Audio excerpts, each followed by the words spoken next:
नमस्ते बच्चों, कैसे हैं आप लोग। पिछले वीडियो में मैंने राम रक्षा संबंधी कुछ जानकारी आपको दी थी। राम रक्षा का पहला श्लोक और उसका अर्थ समझाया था। उस पहले श्लोक में राम रक्षा संबंधी थोड़ा सा परिचय था। अगले श्लोक में अब आएगा राम रक्षा शुरू करने से पहले श्री राम जी का ध्यान करना। तो उस ध्यान में हमें क्या क्या करना है और क्या सोचना है, ये अब मैं आपको समझाती हूँ। जब हम ये ध्यान शुरू करेंगे तो हमें अपना मन यहाँ पर जहाँ हम तिलक या बिंदी लगाते हैं ना, उस जगह एकाग्र करना है और ऐसा मन ही मन सोचना है कि इस ध्यान में जो जो बातें आई है वो सब हमें एक पिक्चर की तरह से सामने दिख रही है।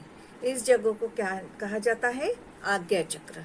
तो इस आज्ञा चक्र पर हमें ध्यान लगाना है और जो बातें कही गई है उसको ध्यान में देखना है। ठीक है, तो अब मैं आपको समझाती हूँ कि ध्यान कैसे करना है। तो पहले मैं पिछले वीडियो का जो श्लोक था उसको दोहराते हुए अगले श्लोक की तरफ बढ़ूंगी। ठीक है, तो अब हम शुरू करते हैं। श्री गणेशाय नमः।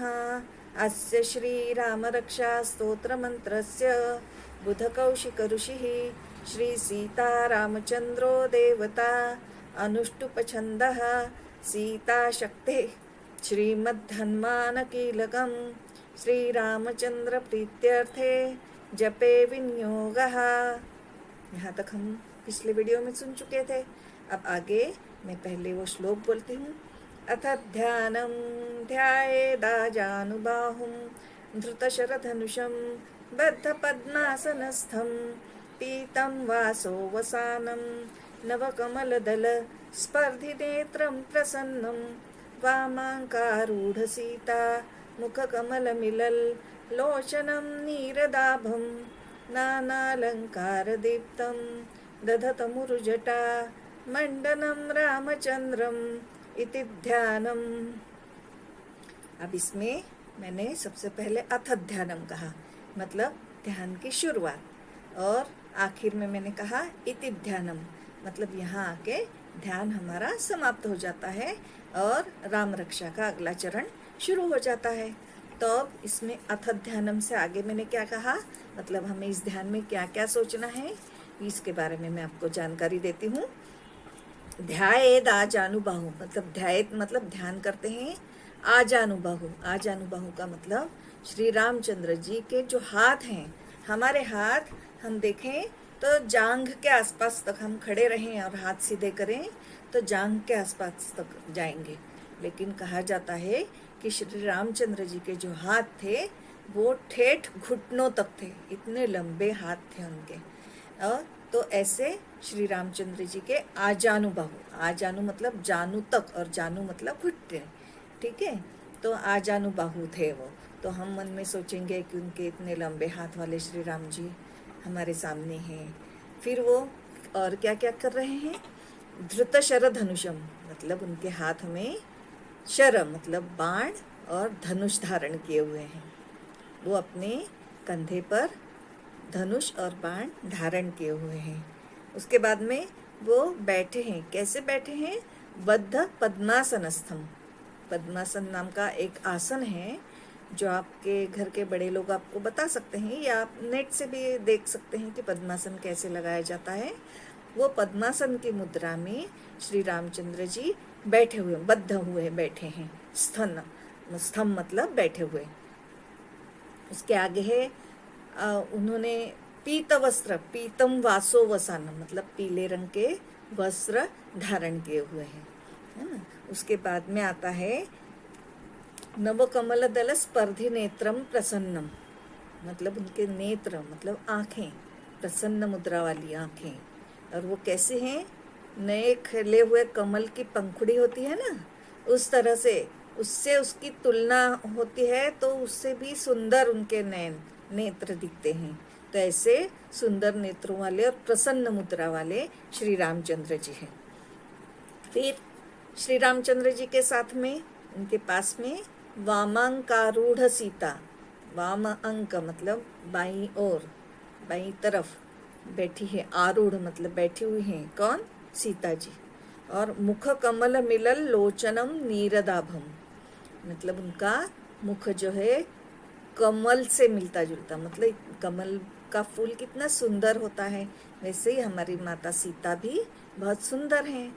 और उनके नेत्र, लोचनम मतलब आँखें कैसे हैं? नीरदाभम, नीरदाभ मतलब फिर वही कमल, तो कमल के समान सुंदर उनके नेत्र हैं, उनके आँखें हैं। और उन्होंने नाना अलंकार दीप्तम मतलब अनेक तरह के आभूषण, अलंकार मतलब गहने धारण किए हुए हैं, है ना, पहने हुए हैं। और उन अलंकारों की दीप्ति मतलब तेज और प्रकाश इतना सुंदर दिखता है कि उसका वर्णन नहीं किया जा सकता, हम उसे ध्यान में देख सकते हैं। दधत मुरुजटा मंडनम रामचंद्रम, मतलब उनकी जो केश राशि है सीता माता की, वो बहुत लंबी लंबी है और अच्छी सुंदर केश राशि के साथ और कितने सारे आभूषण धारण करके सीता जी श्री रामचंद्र जी के पास बैठी हुई हैं।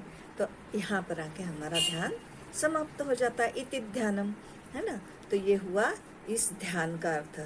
तो ये हमें जब जब हम राम रक्षा पढ़ेंगे तो हमें पहले श्लोक में उसका वर्णन है, परिचय दिया है राम रक्षा का। इस दूसरे श्लोक में हमने ध्यान करना सीखा, और कैसे करना, मन ही मन सोच के कि हम श्री रामचंद्र जी को किस रूप में देख रहे हैं, सीता जी को किस रूप में देख रहे हैं, उनके सुंदर आभा को हम अपने मन में समेट रहे हैं। इस तरह से ये ध्यान पूर्ण होता है। अब हम आगे पढ़ेंगे। अब आप पहले मेरी बात मान करके, अगर आपको ये बात अच्छी लग रही है तो आप शेयर, सब्सक्राइब और लाइक अवश्य करें।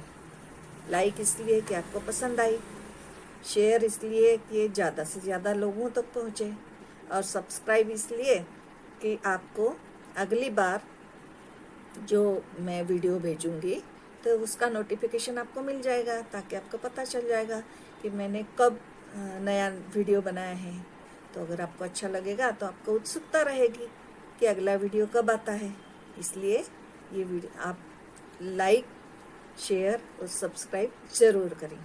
अब मैं आपको एक और बात अच्छी बताने जा रही हूँ, हमारे वेदों से जुड़ी हुई। वेदों में और शास्त्रों में और हमारे भारतवर्ष की जो भी सनातन धर्म और वैदिक धर्म जो हैं, उनके बारे में जो जानकारी दी है वो बिल्कुल सटीक हैं। उनको हम जितना मानेंगे, उनको जितना ग्रहण करेंगे, उतना हमारा जीवन सफल और अच्छा होता चला जाएगा। इसलिए आज मैं जो बात बता रही हूँ, मेरी हर बात हमेशा गीता प्रेस गोरखपुर के कल्याण अंक से होगी, और कल्याण अंक में जो बातें बताई जाती हैं वो लोगों के अपने अनुभव के आधार पर रहती हैं, न कि बनी बनाई या काल्पनिक बातें होती हैं। इसलिए आप इसको ध्यान से सुनकर उसको ग्रहण करने का और उसको धारण करने की ज़रूर कोशिश करेंगे ना बच्चों। अब मैं आपको आज जो बताने जा रही हूँ वो है वैदिक मंत्रों के उच्चारण से स्मरण शक्ति में अभिवृद्धि। अब ये मैं आपको कल्याण के अंक से ही पढ़कर सुना रही हूँ। ये देखिए, ये कल्याण का अंक है मेरे पास, और अब मैं पढ़कर बताती हूँ। भारतीय मान्यता के अनुसार वैदिक मंत्रों के सस्वर उच्चारण करने एवं उन्हें कंठस्थ करने से स्मरण शक्ति, विचारशीलता और ज्ञान में अभिवृद्धि होती है। अधिकांशतः आधुनिक विद्वान इसे एक विश्वास मात्र ही मानते थे। मतलब हमारे यहाँ के जो लोग हैं वो केवल ऐसा मानते थे कि ये तो पूर्वजों का चला हुआ विश्वास है, इसमें कोई सत्यता नहीं है। लेकिन ऐसा नहीं है। अब हमारी इन वेदों की और पुराणों की बातों को विदेशों में रिसर्च हो करके और उसकी सत्यता प्रमाणित होने लगी है, और उस पर वो लोग भी चिंतन मनन करने लगे हैं और उसको प्रचारित करने लगे हैं। लेकिन हमारे यहाँ तो यही मानसिकता है कि हमारे बड़े बूढ़े या हमारे पूर्वज ऋषि मुनि जो कह गए हैं उनको तो हम इतनी मान्यता नहीं देंगे, पर यदि दूसरे देशों ने इसको मान्यता दी तो हम उन्हें अवश्य स्वीकार करेंगे, है ना। लेकिन ऐसा नहीं है।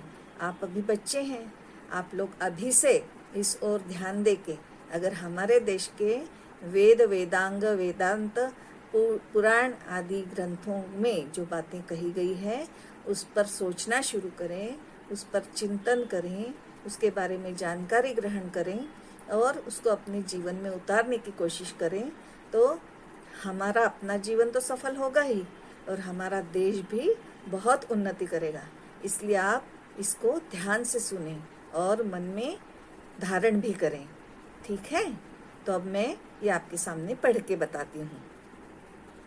तो अधिकांशतः आधुनिक विद्वान इसे एक विश्वास मात्र ही मानते थे, परंतु न्यूरोसाइंटिस्ट डॉक्टर जेम्स हार्टजेल ने विभिन्न प्रयोगों द्वारा शोध कर इस विचारधारा की सत्यता को सिद्ध किया है। अब देखिए, ये बाहर के हैं लेकिन इन्होंने इसको सिद्ध किया।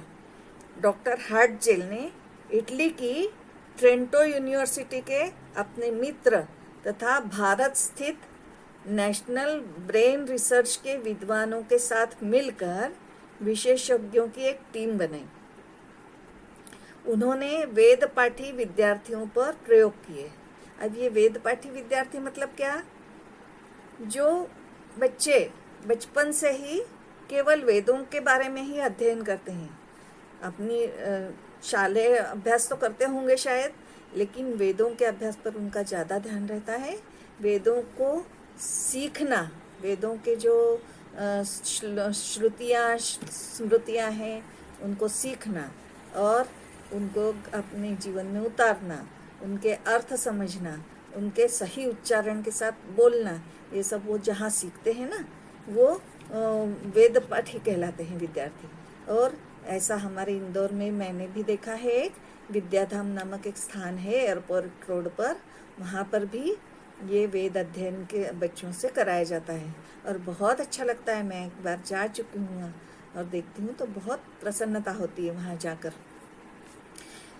तो उन्होंने ऐसे विद्यार्थियों पर प्रयोग किया है और वे इस परिणाम पर पहुँचे कि वैदिक मंत्रों के स्वर उच्चारण एवं कंठस्थ करने के से स्मरण शक्ति, विचारशीलता तथा ज्ञान का विकास होता है।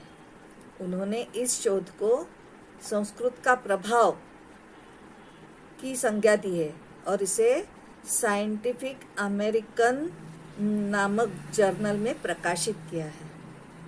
आज के वैज्ञानिकों द्वारा किया हुआ यह अनुसंधान हमारे प्राचीन ऋषि मुनियों के आध्यात्मिक चिंतन, अपरिमित ज्ञान एवं विज्ञान का परिचायक है। यह भारतीय संस्कृति के लिए गर्व की बात है और गौरव का विषय है। धन्य है हमारे मंत्र दृष्टा ऋषि एवं उनका अक्षय ज्ञान।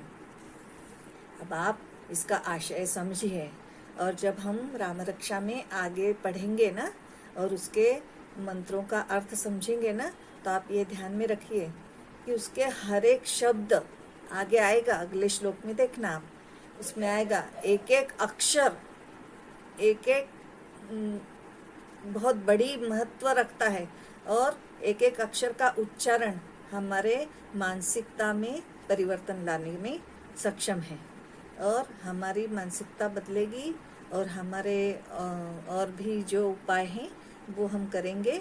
उसके अर्थों को समझकर यदि हम उसका उपयोग करेंगे राम रक्षा का, तो हमारे जीवन में बहुत बदलाव आएगा। तो आप अवश्य आगे ये वीडियो देखते रहिए, सब्सक्राइब भी करिए, शेयर करिए और लाइक करिए। करेंगे ना बच्चों? तो फिर आज के लिए यहीं रुकते हैं। राम राम, धन्यवाद।